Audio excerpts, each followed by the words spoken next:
Imagine waking up one day realizing that the battle for success isn't fought in the outside world, but deep within yourself. This video takes you on a transformative journey where the true victory begins not with changing circumstances, but with mastering your own mind and soul. Often, we fall into the trap of chasing approval, seeking validation from others, and measuring our worth through external milestones. But what if the real power lies in quiet discipline, the strength to control that fleeting microsecond when impulse threatens to sway us, and instead choose a path aligned with our highest self? Here, Stoicism unfolds not as a distant philosophy, but as a practical guide to reclaiming your internal fortress. We'll explore how small, deliberate actions, what I call the 1% mindset, propel you forward, even when the world feels overwhelming. Persistence becomes your constant companion, not because failure disappears, but because each mistake transforms into a leap toward resilience. Protecting your energy from negativity and silencing the urge to compare your journey to others are essential steps in crafting a life rooted in authenticity. And forget perfection. It's the slow, steady progress that elevates your standards and builds unshakable peace. By the end of this exploration, you'll see that true success isn't defined by applause or rankings. It's the profound harmony between who you are and who you strive to be.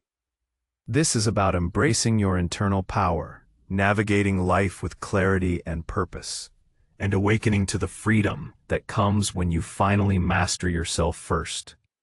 Stick around, because the transformation within will ripple through everything you do. If this is making sense to you so far, like the video and share it with someone who needs to hear this. It helps this channel reach more people who are looking for clarity and strength in a chaotic world. We began this journey by acknowledging a fundamental truth. The most crucial battles we face aren't fought in the external world, but deep within the quiet chambers of our own minds. We've touched on the allure of external validation, the constant pressure to conform, and the societal yardsticks that often measure everything but our true worth. But what if the path to an unshakable life, to genuine success and profound peace, lies not in chasing more, but in mastering less? What if it begins with the quiet, often overlooked discipline of controlling the microsecond, that fleeting sliver of time when an impulse arises, a reaction sparks, and a choice, however subtle, is made? This microsecond is where our power truly resides. It's the fraction of a second between stimulus and response, between an external event and our internal reaction. It's the moment when the email notification pings, and you feel the urge to immediately drop everything and check it, even if you're in the middle of a focused task. It's the second an insensitive comment reaches your ears, and your gut reaction is to retaliate with anger. It's the silent invitation to procrastinate on a crucial task, to scroll mindlessly instead of engaging in meaningful work, to give in to a craving that goes against your long-term goals. Stoicism offers us a profound framework for understanding and mastering this microsecond. Epictetus, the former slave who became a powerful Stoic teacher, famously taught that it's not what happens to you, but how you react to it that matters. This isn't just a catchy phrase. It's a practical guide to reclaiming sovereignty over your inner world. The Stoics understood that while we cannot control external events, the actions of others, the whims of fate, the economic climate, we always have control over our judgments and our responses. Think about it in modern terms. You're stuck in traffic, running late, for an important meeting. The external event is the gridlock. Your initial impression might be anger, frustration, anxiety. This is where the microsecond comes into play. Do you immediately succumb to that impression? Do you honk your horn, curse under your breath, let your blood pressure rise, and arrive at your meeting flustered and agitated? Or, in that microsecond, do you pause? Do you remind yourself that this traffic is beyond your control? That anger will not magically clear the road? That your energy is better spent accepting the situation, perhaps making a quick call to inform your colleagues, and using the time to listen to an audiobook or practice some deep breathing? Mastering the microsecond isn't about suppressing emotions. It's about observing them without immediately being swept away by them. It's about creating a tiny space, a brief but critical gap between the impression and your assent to it. This is where reason steps in. Does this impression align with my values?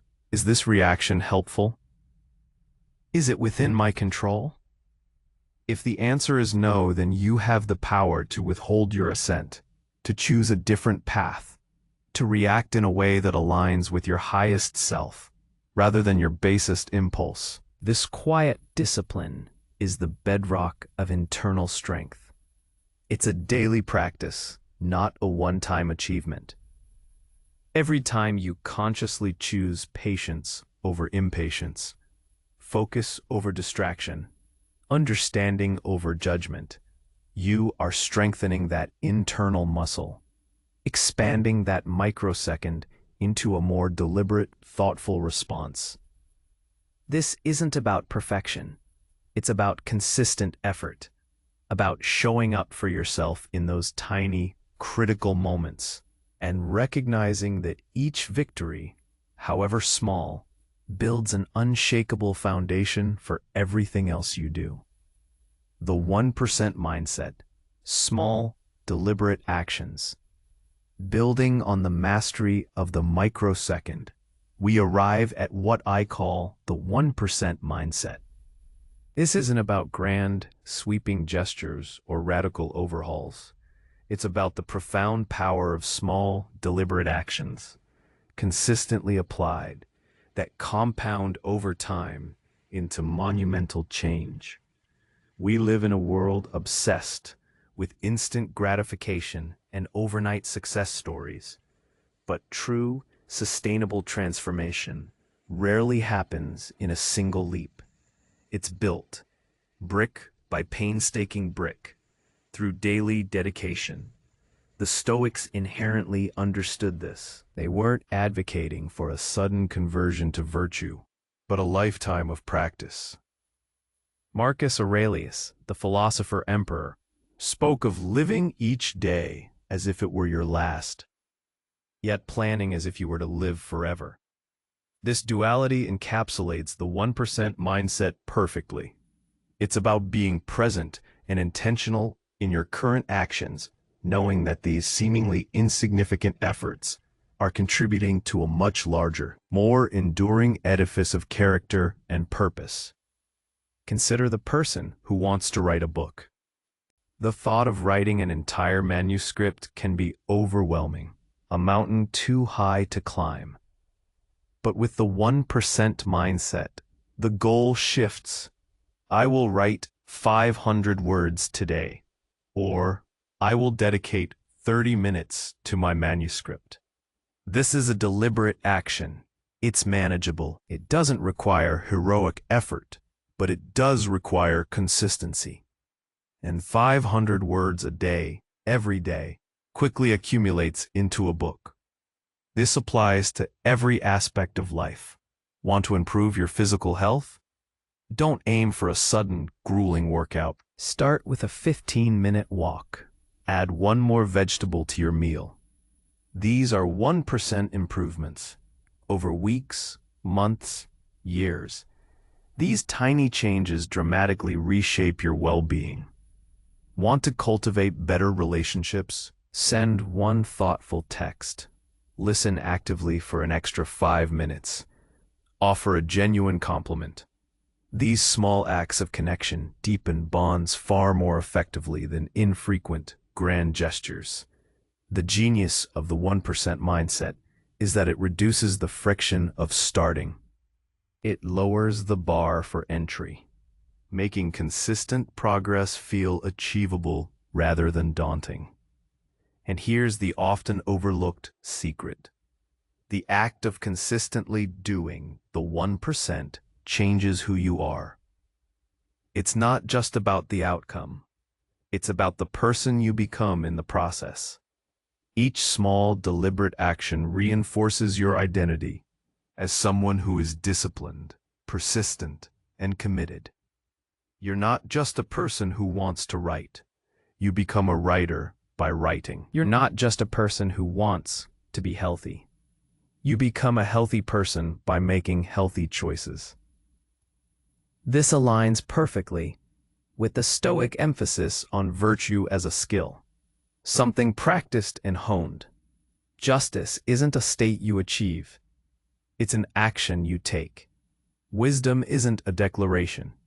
It's a choice you make in how you approach problems. Courage isn't the absence of fear. It's acting rightly in the face of fear. These virtues are not innate. They are cultivated through a million small deliberate efforts, day in and day out. The 1% mindset is the practical vehicle for Stoic virtue in the modern world. It's how you build an internal fortress, not through magic, but through meticulous, consistent craftsmanship. Persistence, transforming mistakes into resilience in a world that often celebrates flawless execution and shames missteps. The Stoic view on persistence and failure offers a powerful counter-narrative. We taught to avoid failure at all costs, to see it as an endpoint, a sign of inadequacy. But for the Stoic, failure isn't an obstacle, it's the way. It's not a reason to stop, it's a reason to adapt, to learn, and to grow stronger. Persistence, then, isn't about never falling. It's about getting up every single time you do. Seneca, in his letters, often speaks about the refining fire of adversity. Difficulties strengthen the mind, he wrote, as labor does the body. This isn't just poetic language. It's a core tenet of Stoic practice. When we encounter setbacks, when our plans go awry, when we make mistakes, these are not misfortunes to be lamented, but opportunities to be seized. They are moments to test our principles, to refine our judgment, and to deepen our understanding of what truly lies within our control. Think about any significant achievement in your life, or in the lives of those you admire. Was it a smooth, uninterrupted ascent? Almost certainly not. There were stumbles, detours, rejections, and outright failures. What separated those who succeeded from those who didn't wasn't the absence of failure, but the presence of unrelenting persistence. Let's ground this in a modern scenario.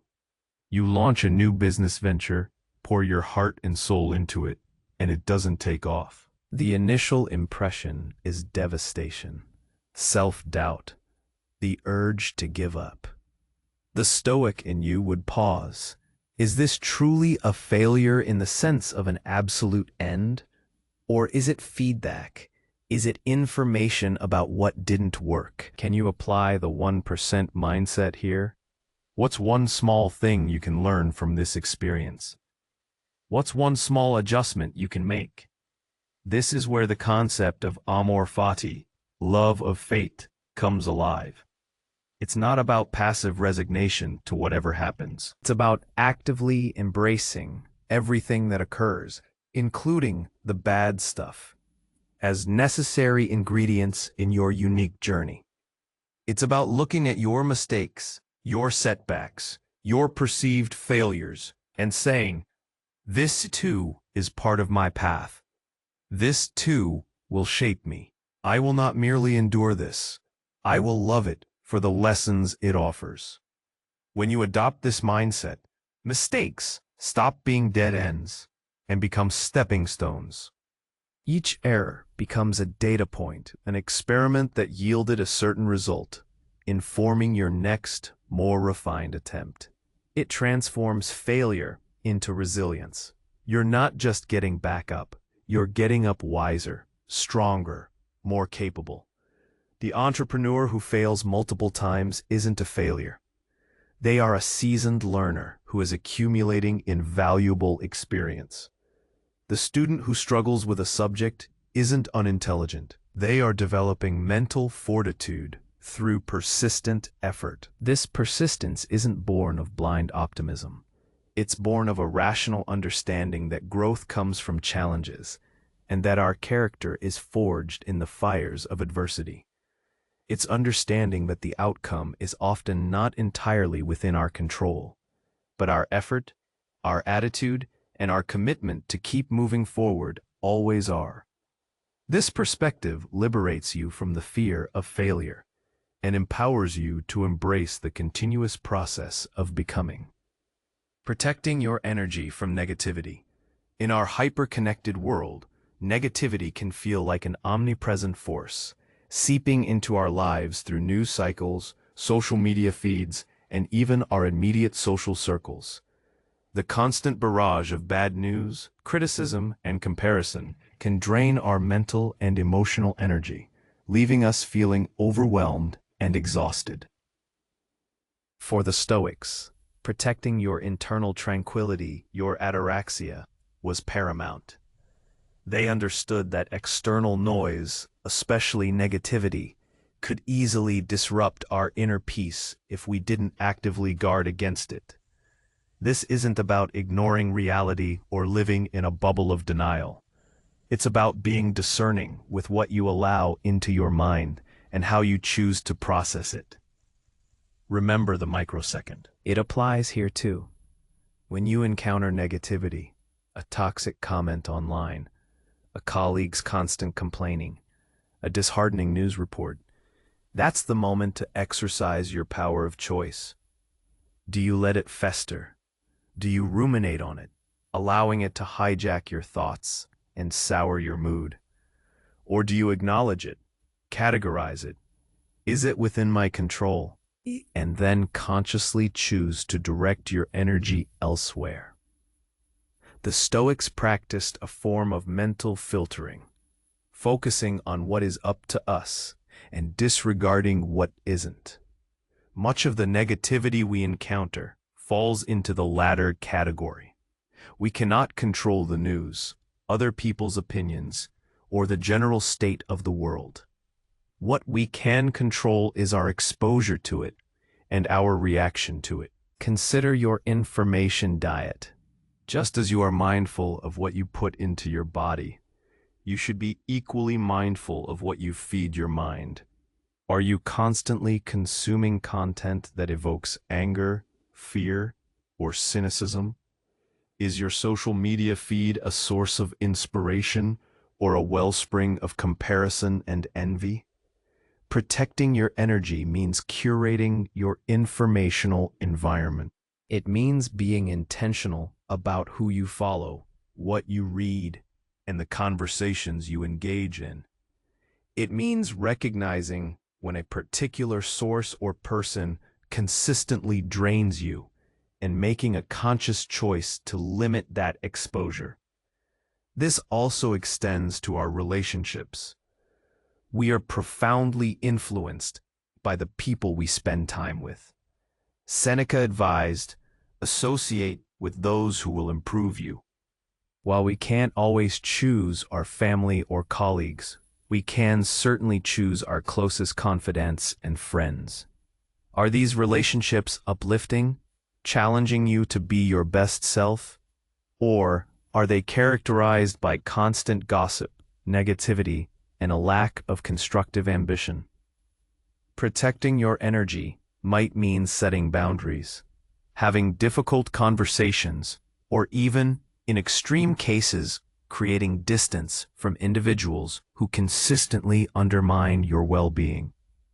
Ultimately, protecting your energy is an act of self-respect and a commitment to your own internal fortress.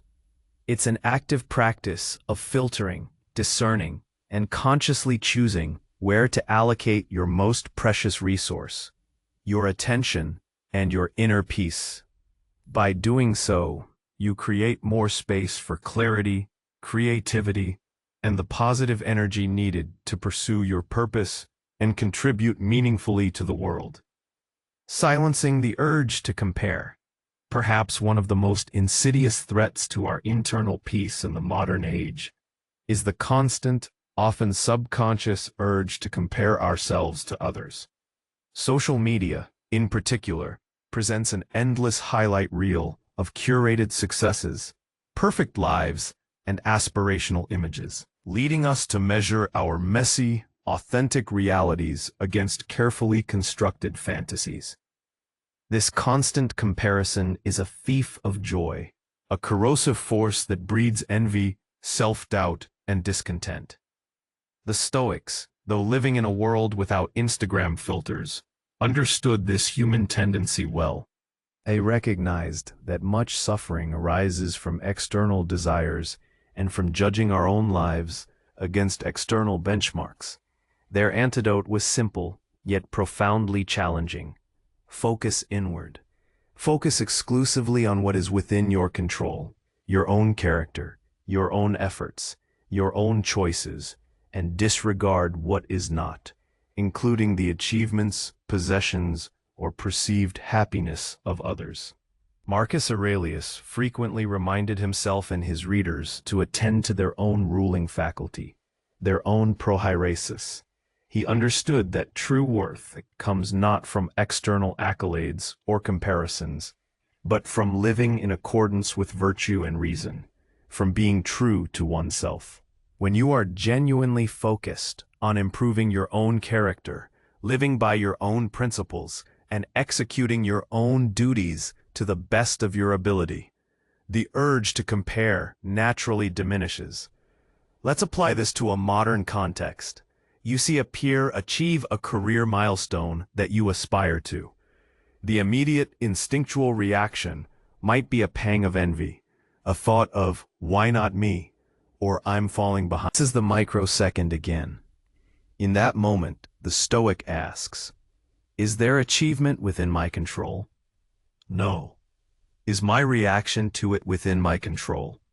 Absolutely. Do I let this comparison derail my own focus, or do I use it as an opportunity to reinforce my commitment to my own path? Silencing the urge to compare isn't about pretending others' successes don't exist. It's about consciously redirecting your focus. It's about celebrating their good fortune if you genuinely can, and then immediately returning your attention to your own journey. Your path is unique. Your challenges are unique. Your strengths and weaknesses are unique. To compare your intricate personal journey to someone else's, often based on incomplete information, is not only illogical, but deeply unfair to yourself. Moreover, comparison often makes us forget our own progress. We're so busy looking at what others have achieved that we neglect to acknowledge how far we have come. The 1% mindset helps here. If you are focused on making your daily 1% improvement, you are inherently looking inward, measuring yourself against your past self, not against others. This internal benchmark is the only one that truly matters for growth and satisfaction. By consciously choosing to silence the urge to compare, you reclaim an immense amount of mental and emotional energy. You free yourself from the tyranny of external validation and cultivate a profound sense of self-sufficiency. Your worth is not determined by your rank relative to others, but by the integrity of your character and the steadfastness of your efforts. This is the path to an unshakable inner peace, where your contentment is self-generated, not dependent on external measurements. Slow, steady progress over perfection. In our fast-paced, high-achievement culture, the pursuit of perfection often becomes an unbearable burden. We chase flawless outcomes, expecting immediate mastery, and when we inevitably fall short, we are quick to criticize ourselves, leading to paralysis, procrastination, or burnout. The Stoic path, however, offers a liberating alternative, the profound wisdom of slow, steady progress, a continuous journey of improvement, rather than an elusive destination of perfection. The Stoics recognized that virtue is a practice, not a state of being. No one wakes up a perfectly virtuous sage. Instead, wisdom, justice, courage, and temperance are cultivated through consistent, incremental effort. Think of a craftsman honing their skill. They don't become a master overnight. They spend years, decades, meticulously perfecting their craft, learning from every mistake, refining every technique. It is the cumulative effect of countless small, deliberate actions, patiently applied, that leads to mastery. This perspective is crucial for understanding how to build a life of purpose and tranquility. When we demand perfection from ourselves, we set an impossibly high standard that often leads to inaction. Why start if you can't be perfect? Why try if failure is guaranteed? This all-or-nothing thinking is a trap. The 1% mindset, coupled with the acceptance of slow, steady progress, liberates us from this. Consider a modern example: learning a new skill. Whether it's coding, playing an instrument, or a new language, the initial stages are often filled with awkwardness, mistakes, and frustration. If your goal is perfect fluency in 3 months, you're setting yourself up for disappointment. But if your goal is 15 minutes of practice every day, focusing on understanding concepts, making small improvements, and accepting that mistakes are part of the learning curve, your progress will be far more sustainable and enjoyable. This isn't about settling for mediocrity. On the contrary, it's about elevating your standards through consistent, patient effort. When you commit to slow, steady progress, you are implicitly committing to continuous improvement. You're building resilience, developing discipline, and cultivating a growth mindset. You learn to embrace the process, the journey itself, rather than fixating solely on the outcome. Marcus Aurelius, despite being an emperor, constantly reminded himself of the need for daily self-examination and improvement. He didn't see himself as already perfect, but as a student of life, always striving to live more virtuously. His meditations are a testament to this ongoing internal work. By letting go of the need for perfection, you release immense pressure. You create space for experimentation, for learning, and for genuine enjoyment of your efforts. You shift your focus from the external, often unattainable ideal, to the internal, controllable act of doing your best, day after day. This gentle but persistent approach not only leads to more robust and lasting achievements, but also cultivates an unshakable inner peace. You learn that your worth isn't tied to flawless execution, but to your unwavering commitment to growth and integrity. This is the path to true self-mastery, built not on flash, but on foundational fortitude. True success, harmony between who you are and who you strive to be. Having explored the practical steps of mastering the microsecond, embracing the 1% mindset, transforming mistakes, protecting our energy, and silencing comparison, we arrive at the ultimate Stoic definition of true success. It is not found in external applause, material wealth, or social status. It is profoundly the harmony between who you are right now and who you strive to be. a life lived in accordance with your highest self, guided by reason and virtue. The Stoics called this eudaimonia, often translated as flourishing or living well. It's not fleeting happiness driven by external circumstances, but a deep, abiding contentment that comes from within, rooted in integrity and purposeful action.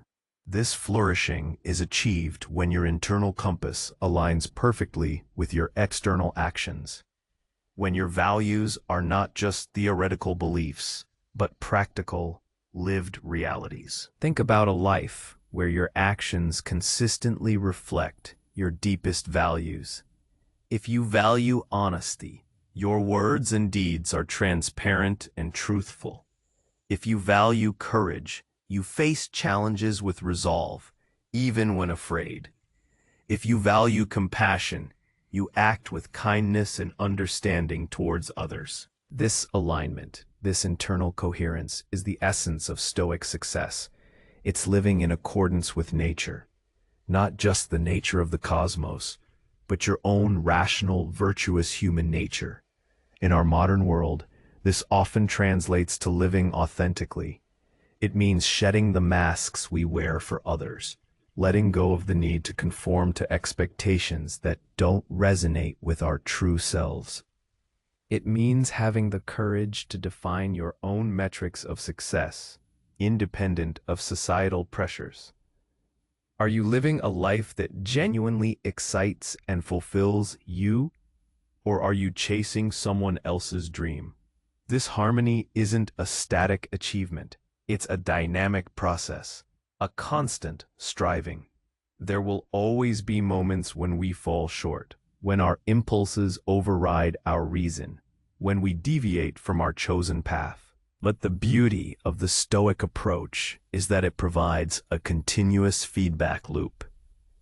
Each deviation becomes an opportunity to recommit, to learn, to adjust our course, and to bring ourselves back into alignment. When you are living in harmony with your highest self, true success naturally emerges. Your work becomes more meaningful, your relationships more genuine, and your internal state more resilient. You develop an unshakable sense of self-worth that is immune to the ups and downs of external fortune because it is built on the bedrock of your character. You become sovereign over your own inner kingdom, unfazed by the praise or criticism of others, because your ultimate judge is yourself, measured against your own highest ideals. This is the profound freedom that comes from true self-mastery and awakening to freedom. So what does it all mean, this journey we've taken together? It means that the true source of power isn't found in external dominion, but in internal sovereignty. It's about embracing your internal power, the power to choose your reactions, to shape your character, to define your own values, and to live by them come what may. When you master the microsecond, cultivate the 1% mindset, transform mistakes into resilience, protect your energy, silence comparison, and prioritize steady progress over perfection, you are not just adopting a philosophy. You are fundamentally reshaping your relationship with yourself and the world.